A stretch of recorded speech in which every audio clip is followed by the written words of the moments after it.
Marie Garnier de chez Métro va nous rejoindre. On peut l'applaudir. Si, n'hésitez pas à nous rejoindre. On enchaîne un peu rapidement, mais voilà, il faut qu'on rattrape un temps, donc on court après, mais on a 10 minutes, on va les garder précieusement pour vous. Marie, soyez la bienvenue. Merci. Alors, embarquer une communauté, animer cette communauté, toujours au service de l'impact positif, c'est le tronc commun de toutes nos interventions. Comment on fait pour embarquer les collaborateurs en interne d'abord, et puis quel dispositif par ailleurs vous mettez en place chez Métro? Je vous en prie. Très bien. Écoutez, on a entendu beaucoup d'éléments depuis ce matin. C'est vrai on est tous d'accord que pourquoi est-ce qu'il faut faire un certain nombre de choses. Et puis, vous l'avez beaucoup évoqué ce matin, globalement, on sait aussi ce qu'il faut faire. Et après, la question de l'entreprise, c'est finalement comment on fait. Nous, il y a une entreprise qui n'est pas une entreprise RSE native. Donc, on a un enjeu qui est de changer la roue tout en continuant d'avancer.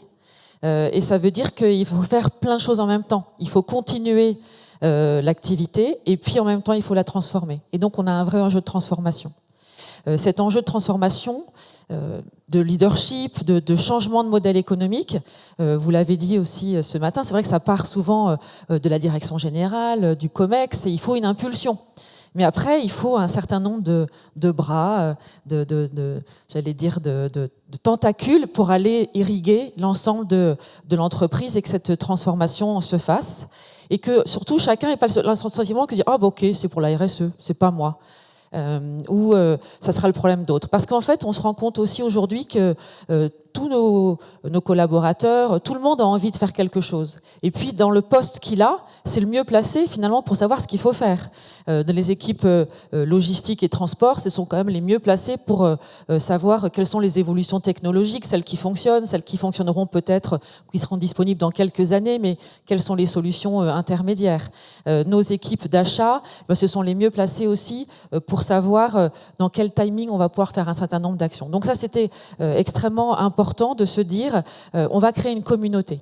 Et donc, plutôt que ça soit, encore une fois, la RSE qui vise sa vie de son côté et puis le business de l'autre, parce que c'est un peu souvent comme ça, comment est-ce qu'on mêlait les deux? Alors, on a fonctionné un petit peu de façon atypique, ou moi j'appelle ça en mode pirate. On a créé une communauté d'agitateurs et l'idée c'était d'identifier dans l'ensemble des métiers, des directions, des personnes qui étaient déjà portées par les sujets, qui avaient envie d'avancer et qui allaient être capables, tout en continuant de faire leur métier, de pouvoir petit à petit le faire évoluer. Donc cette communauté d'agitateurs, on les a globalement réunis, on leur a aussi donné de la visibilité, de l'écoute. Et donc notamment, on a aujourd'hui nous 3 piliers d'action, comme dans beaucoup d'entreprises, 10 engagements. Et bien pour chaque engagement, on a un groupe de travail. Ce groupe de travail, c'est un groupe de travail transversal qui représente tous les métiers. Et en fait, chaque groupe fonctionne comme un groupe projet. Ils ont leur feuille de route, leurs objectifs, et ils avancent à leur rythme. Et ces groupes se réunissent régulièrement, tous les trimestres, chacun partage. Ce qui permet de se sentir moins seul, parce que finalement, dans chacun de ces chantiers, par moment, on sait qu'il y a des freins, qu'il y a des difficultés, que ça paraît impossible.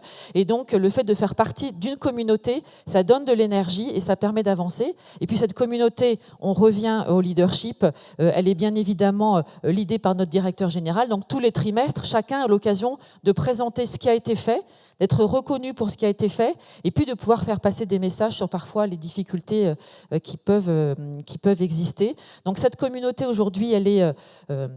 c'est une communauté qui est complètement installée. Dans la gouvernance, en fait, aujourd'hui, on sait que lorsqu'il y a un nouveau sujet, il y a tel groupe de communauté qui existe, qu'on peut se rapprocher de lui, qu'on va pouvoir le rejoindre, et qu'ensuite, cette communauté, elle va avoir l'écoute du COMEX, de la direction générale. Donc ça donne vraiment beaucoup de puissance et d'énergie. Et donc j'ai un peu contourné les choses de cette façon-là, en faisant que finalement chacun, et on dit souvent oui, tout le monde doit être ambassadeur. Oui, mais comment faire? Ben là, c'est donner la possibilité à chacun de notre ambassadeur. Et je vais prendre un exemple. Notre directeur des achats et des produits de la mer, ça faisait longtemps qu'on discutait avec lui. Oui, mais alors tu sais, il faudrait que tu arrêtes de vendre telle espèce à telle période. Et puis il nous écoutait, il disait ouais, moi j'y crois. Mais tu comprends, c'est difficile parce qu'il faut que je fasse tout un tas d'objectifs. Et puis petit à petit, à force de discuter ensemble et d'être dans ce groupe, un jour c'est lui qui nous rappelle, qui dit ok, alors le mois prochain c'est bon, j'arrête cette espèce pendant cette période. Et en fait il faut un temps de maturation, il faut que chacun prépare finalement un peu ses billes, et puis quand on laisse aux différents collaborateurs dans leur métier, avec leur expertise et leur rythme, à un moment ils sont prêts, et là c'est beaucoup plus puissant. Donc d'où l'importance en tout cas on a trouvé nous de cette communauté interne. On parle d'interne avec des codes de l'externe, oui, qu'on imagine assez oui, bien. Finalement, cette frontière est assez poreuse. Bon, alors comment vous embarquez, si on doit employer ce terme, l'externe également, en plus oui, alors des collaborateurs? Ça a été évoqué plusieurs fois ce matin, la fameuse notion de partie prenante. Et puis c'est important, nous j'ai pas dit finalement qui on était. Nous, notre métier, on est grossiste et donc on est le premier fournisseur en France de la restauration commerciale indépendante. Donc on a aussi un enjeu en termes de B2B, c'est de se dire on peut contribuer à accompagner un secteur économique à évoluer, à se transformer.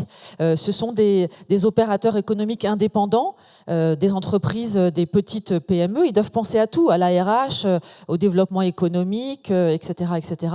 C'est ce sujet de la RSE, on le voit, on fait depuis plus de 5 ans maintenant une enquête chaque année. Il y a comme partout, différents publics. Il y a les pionniers, ceux qui depuis toujours veulent transformer leur activité de restauration. Et puis, il y a ceux qui aimeraient bien, mais on ne sait pas trop comment faire. Et donc, nous, notre rôle, c'est de dire, prenons les bonnes pratiques de ceux qui sont déjà engagés et partageons-les avec ceux qui ont envie de faire. Et donc, on a créé aussi une communauté au sein de nos clients. Et puis, c'est pas complètement anodin. Ça permet aussi d'avoir, quand on revient en interne, un retour de nos clients en disant, voilà, nos clients nous demandent ci, nous demandent ça, et donc ça aide. Je vois des personnes sourire, mais c'est évidemment, on essaie toujours dans nos fonctions d'utiliser tous les leviers. Et puis, donc, cette enquête, elle a montré que globalement, depuis 2 ans, maintenant, les courbes se sont croisées. Au départ, les restaurateurs qui étaient dans les questions, je reformule.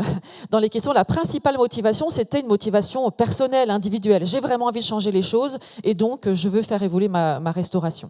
Et puis on voit que les courbes se croisent parce qu'aujourd'hui, on a un beaucoup plus grand nombre qui disent oui, en fait, moi je le fais parce que mes clients me le demandent ou parce que tout simplement je peux plus faire autrement.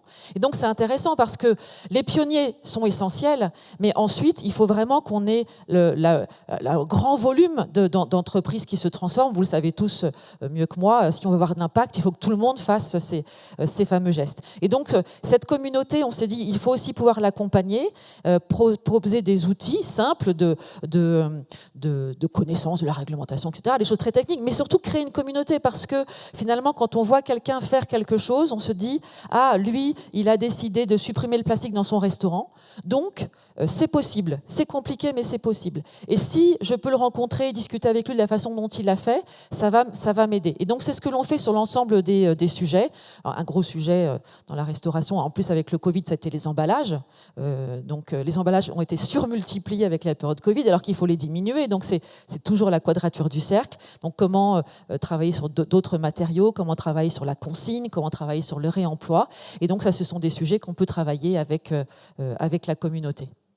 Parfait. Pour conclure aussi, ces politiques, quelle synergie trouver entre celles des départements RH, communication, RSE, comment vous les embarquez aussi, elles, finalement, pour qu'elles puissent travailler alors, ensemble. ils sont au cœur de nos sujets, et on travaille beaucoup ensemble parce que c'est amusant, il y a quelques années, quand on commençait ces sujets, vous le savez tous, qui travaillent dans les CRS, ça n'intéressait pas forcément tout le monde. Et puis petit à petit, on a vu un intérêt notamment dans les écoles. On dit, ah oui, mais alors quand on va dans les écoles, tout le monde nous demande ce qu'on fait sur la RSE. Alors du coup, forcément, nous, on a plaisir de raconter ce qu'on fait, de le partager. Donc il y a un gros travail, vous le savez tous, sur cette notion de marque employeur, auprès des jeunes, auprès des talents, mais aussi auprès des équipes qui sont en interne. Parce que dans une entreprise qui vous donne l'opportunité, dans votre job, d'agir en cohérence avec des valeurs qui personnellement vous portent, sur lesquelles vous êtes engagé à l'extérieur, c'est également un élément de fidélité, d'engagement et d'attractivité. Merci beaucoup, Marie Garnier, qu'on peut applaudir.